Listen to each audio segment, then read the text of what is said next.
Assalamualaikum warahmatullahi wabarakatuh. Kami dari kelompok 8 akan mempresentasikan hasil diskusi dengan judul Perencanaan Ruang Terbuka Hijau sebagai Kawasan Evakuasi Bencana Gempa Bumi di Kawasan Sanur dan Pasar Selatan, Bali. Kelompok kami beranggotakan Dika Kuratu Aini, Fauzan Kamaluddin Syah, Muhammad Anjani Fikri, John Untung Karosekali, dan Salma Azahra.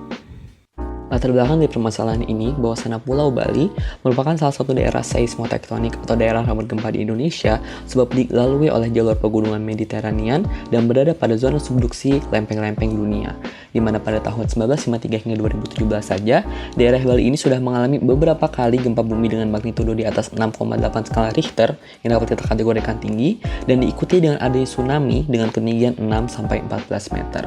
Dan salah satu daerah yang merupakan daerah paling beresiko di antara daerah Bali-Bali lain adalah daerah selatan Bali, di mana daerah ini, salah satunya kawasan Sanur, memiliki kemungkinan gempa serta tsunami yang sangat besar karena berada di pinggir pantai. Di sisi lain, Sanur merupakan salah satu daerah yang terkenal akan pariwisatanya, serta dapat berpotensi tinggi meningkatkan perekonomian dari daerah Bali sendiri. Metode yang kami gunakan adalah metode studi literatur.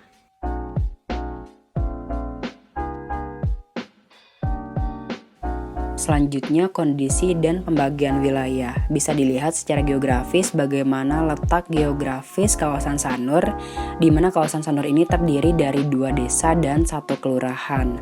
Di antaranya adalah Sanur Kaja, Sanur Kauh, dan Kelurahan Sanur. Meskipun memiliki kata Sanur, kata yang sama pada awalannya, tapi ternyata desa Sanur Kaja, desa Sanur Kauh itu berbeda kelurahan dengan kelurahan Sanur itu sendiri. Dan secara luas total, kawasan ini memiliki luas 10,57 km persegi dan 50,3 km persegi itu didominasi oleh pemukiman penduduk atau setara dengan 50,6% dari total kawasan Sanur. Kemudian penggunaan lahan lainnya adalah tegalan 20,1%, kebun 15,6%, persawahan 10,5%, hingga hutan mangrove sebesar 3,2%. Jika kita lihat secara sekilas maupun mendalam, kawasan ini belum memiliki kawasan RTH evakuasi yang tepat ataupun ditentukan oleh masyarakat maupun pemerintah setempat, sehingga RTH evakuasi ini perlu ditentukan pada kawasan ini, di mana RTH evakuasinya dan bagaimana nantinya masyarakat menerima evakuasi atau penyelamatan bencana, mengingat kawasan ini merupakan salah satu kawasan dengan kerawanan yang cukup tinggi terhadap gempa bumi dan berpotensi tsunami. Adapun pada kondisi existing, fasilitas sirkulasi dan utilitas kawasan Sanur, kita dapat melihat bahwasannya pada bagian depan pantai, ini sudah ditempati dengan berbagai fasilitas-fasilitas yang menunjang kegiatan ekonomi yang sayangnya berhadapan langsung dengan daerah bahaya tsunami akibat gempa.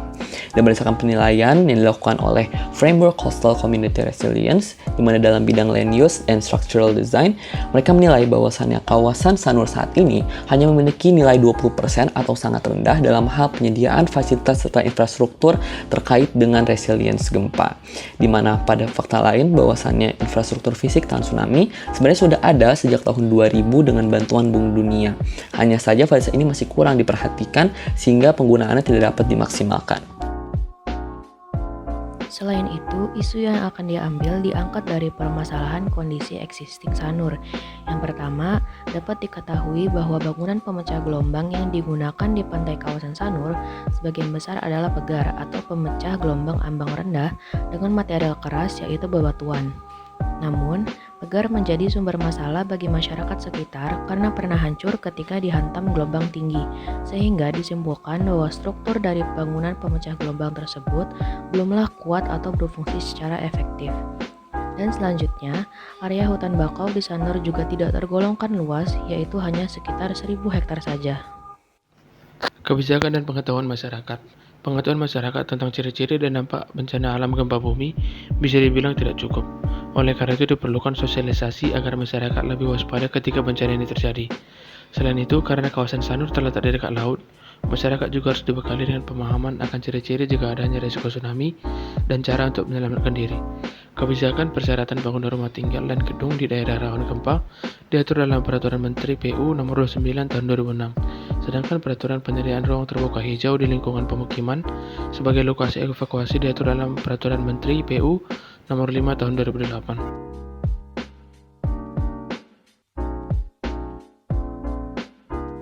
Nah, sesuai kondisi yang ada, maka perencanaan wilayah dan desain lanskap sebagai upaya penyediaan ruang terbuka hijau untuk evakuasi bencana alam gempa bumi ini menjadi urgensi tersendiri bagi daerah Sanur.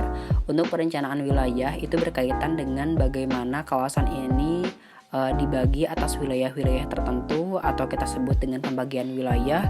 Kemudian berkaitan dengan desain lanskap adalah bagaimana RTH evakuasi ini nantinya punya green design atau memberikan feedback yang baik dalam keadaan darurat seperti bencana. Nah, produk yang diharapkan adalah adanya pembagian wilayah. Pertama, adanya ruang wisata dan ruang produktif masyarakat, entah itu tegalan, area persawahan, dan lain sebagainya. Kemudian juga area penduduk sebagai area prioritas. Dan yang paling penting adalah adanya RTH evakuasi makro dan RTH evakuasi mikro. Secara umum, RTH evakuasi mikro ini fokus penyelamatannya adalah individu. Jadi setiap rumah itu bisa memiliki RTH mikro tersendiri sehingga fokus penyelamatan pada individu ini dapat tercapai. Kemudian secara makro itu fokus penyelamatannya bersifat massal sehingga perlu direncanakan dan perlu didesain dengan desain tertentu dan salah satunya adalah green design. Nah, green design ini tidak hanya memberikan keamanan sebagai RTH evakuasi tapi juga memberikan ketenangan nantinya dalam keadaan darurat bencana khususnya gempa bumi dan tsunami.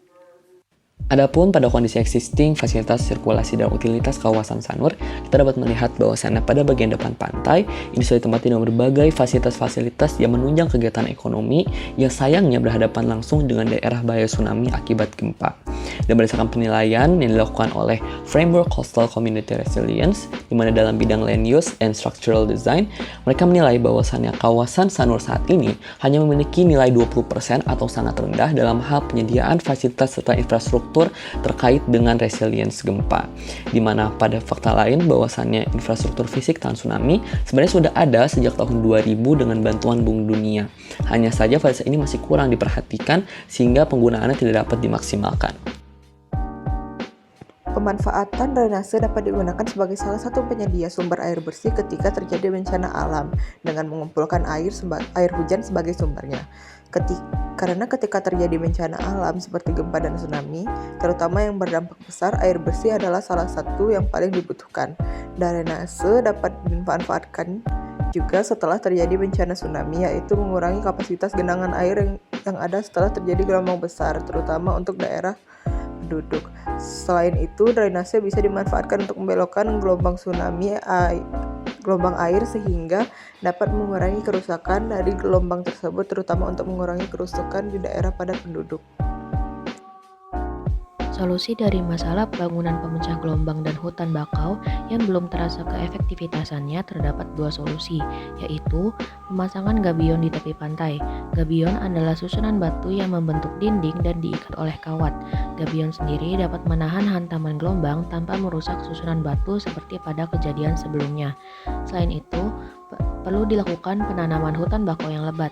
Berdasarkan penelitian Patel, hutan bakau yang lebat dapat mengurangi tinggi gelombang sebesar 50% dan juga daya rusak dari gelombang berkurang hingga hanya 10% saja, sehingga daratan akan terlindungi dari hempasan gelombang. Kesiapan jalur sirkulasi sebagai sarana evakuasi masyarakat. Ketika bencana terjadi, pergerakan manusia menjadi tidak seperti biasanya. Masyarakat panik, bergerak secara cepat, tidak karuan, dan masif menuju lokasi yang aman. Untuk menghadapi situasi ini, perencanaan jalur sirkulasi menjadi lebih kompleks. Jalur sirkulasi yang ideal untuk evakuasi yang pertama jelas dan tidak terbelit-belit. Dapat dilalui dua kendaraan roda 4, tidak berhimpitan langsung dengan bangunan, tersedia jalur khusus difabel dan lansia, tersedia jalur alternatif untuk menghindari kepadatan di jalur utama yang dilengkapi dengan rambu-rambu pengarah. Aksesibilitas bangunan penyelamatan pasca gempa Sanur. Gempa bumi di daerah pesisir menjadi hal yang sangat serius karena hal ini dapat menjadi pemicu akan bencana lainnya seperti tsunami. Untuk itu dibutuhkan jalur sirkulasi yang memadai untuk sarana evakuasi horizontal dan vertikal untuk menghindar dari gelombang tsunami. Aksesibilitas bangunan penyelamatan yang dibutuhkan seperti memiliki waktu tempuh minimal 20 menit. Hal ini mengikuti rata-rata perkiraan waktu datang gelombang tsunami. Yang kedua, jalur evakuasi dilengkapi rambu khusus mengenai lokasi bangunan penyelamatan dari tsunami. Yang ketiga, jalur dilengkapi dengan pengarah suara sebagai pengarah dan sumber informasi bagi masyarakat yang sedang menuju tempat evakuasi. Kebijakan publik dalam upaya meminimalisir kerusakan dan korban jiwa pasca gempa bumi. Kebijakan-kebijakan publik dalam upaya mitigasi gempa bumi di Sanur. Yang pertama, kebijakan pembangunan bangunan di daerah rawan bencana telah dimuat dalam Peraturan Menteri PU Nomor 29 Tahun 2006, namun belum terlaksana secara penuh dan perlu dioptimalkan dalam penerapannya. Yang kedua, kebijakan pemenuhan ruang terbuka hijau yang harus tersedia sebagai tempat evakuasi yang memadai bagi masyarakat dimuat dalam Peraturan Menteri PU Nomor 5 Tahun 2008, namun belum dilaksanakan secara sepenuhnya dan perlu dioptimalkan dalam penerapannya. Yang ketiga, perawatan dan pengawasan terhadap fasilitas dan utilitas dalam proses evakuasi, seperti jalur sirkulasi dari pedagang kaki lima yang berpotensi untuk menghambat proses evakuasi pada saat bencana terjadi. Yang selanjutnya, pemerintah sebagai penghubung kerjasama dengan hotel-hotel terkait sebagai lokasi evakuasi vertikal untuk bencana tsunami. Dan yang terakhir, adanya petugas tenaga ahli yang siap di daerah rawan bencana gempa bumi sebagai regu penyelamat ataupun pengarah dalam proses evakuasi masyarakat. Agar masyarakat dapat mengetahui apa yang harus dilakukan ketika terjadi bencana alam berupa gempa dan tsunami, dibutuhkan pengarahan berupa edukasi tentang bencana alam tersebut. Salah satunya berupa cara mengevakuasi diri. Selain itu, masyarakat juga harus diberitahu tindakan apa yang harus dilakukan setelah mengevakuasi diri dan siapa yang harus diutamakan ketika terjadi bencana alam. Kesimpulannya, kawasan Sanur sebagai daerah rawan gempa dan tsunami memiliki kelengkapan mitigasi yang belum optimal.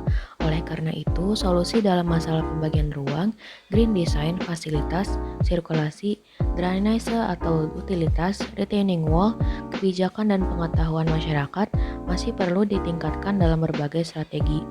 Dengan demikian, resiliensi kawasan Sanur sebagai kawasan pariwisata Bali tetap dapat terjaga dan kerusakan besar akibat bencana yang tidak diprediksi dapat diminimalkan. Sekian dari kelompok kami. Wassalamualaikum warahmatullahi wabarakatuh. Terima kasih.